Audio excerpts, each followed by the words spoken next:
गांव चंदनपुर एक साधारण बच्चा। उत्तर प्रदेश के एक छोटे से गांव में चंदनपुर में एक 12 साल का लड़का था, चंपक। रंग गेहुआ, शरीर दुबला पतला, जिज्ञासा और चाल में तेजी थी। वो बड़े स्कूल में नहीं पढ़ता था, बल्कि गांव के सरकारी स्कूलों में 8वीं कक्षा का छात्र था। उसका पिता रामविलास किसान और माँ एक गृहिणी थी।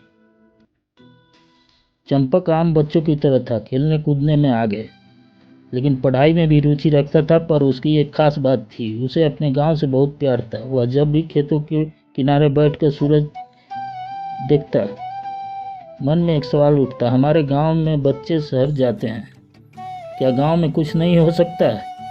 गांव की एक बड़ी समस्या थी। गांव चंदनपुर बहुत सुंदर था, चारों ओर खेत थे, मिट्टी के घर थे, पर एक बड़ी समस्या थी, पानी की कमी और गंदगी। गांव के एक कुआं था जिसमें सारा पानी आता था। वहीं कुआं पीने, नहाने, कपड़े धोने का काम आता था। धीरे धीरे कुएं का पानी गंदा हो गया, लोग बीमार पड़ने लगे, कभी बुखार, कभी पेट दर्द,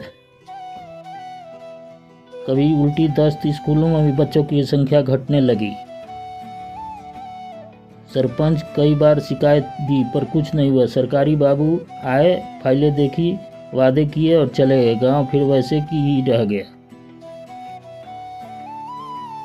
चंपक के पिता एक दिन चंपक के छोटे भाई को तेज बुखार हुआ। डॉक्टर ने कहा पानी से हुआ है, साफ पानी पियो, नहीं तो भी बड़ी बीमारी हो जाएगी।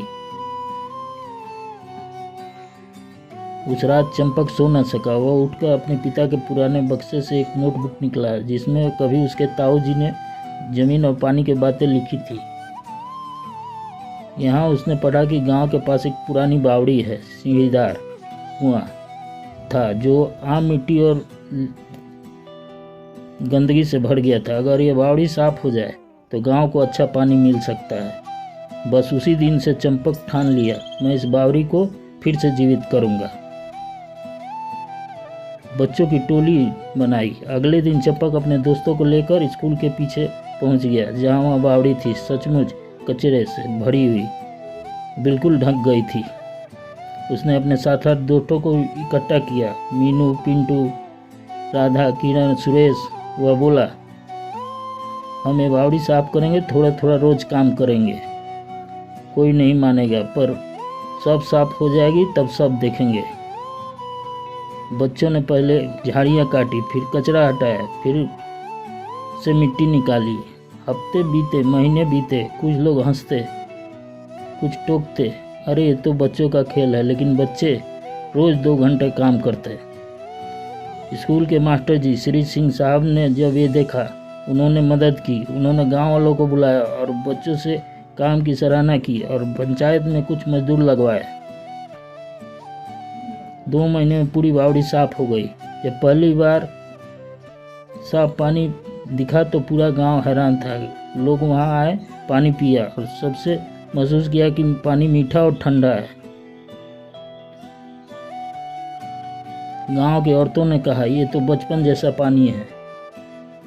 सरपंच को बुलाया गया और फिर ब्लॉक ऑफिस से टीम आई। उन्होंने चंपक और उसकी टोली की तारीफ की और बावड़ी को गांव की संपत्ति के रूप में दर्ज किया। अब वहां एक छोटा सा हैंडपंप और बैठने की जगह भी बन गया।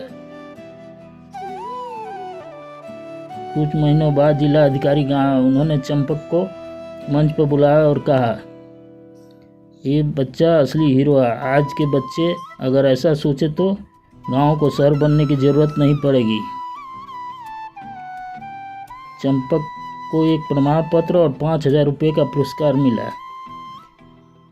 अखबारों में उसकी फोटो छपी, छोटे हाथ बड़ा काम।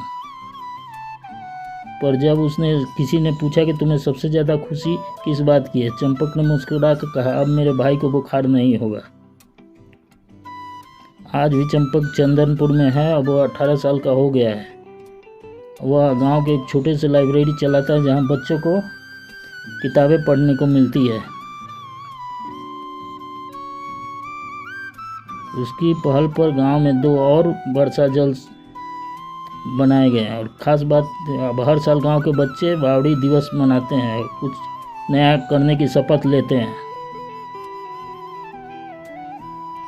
चंपक बड़ा नाम नहीं, ना उसने करोड़ों काम किया है या ना कोई राजनीति की है, पर एक छोटी सोच से एक बड़ा बदलाव आया। उसने सिखाया कि गांव बदलने के लिए बड़े अफसर या नेता की ज़रूरत नहीं।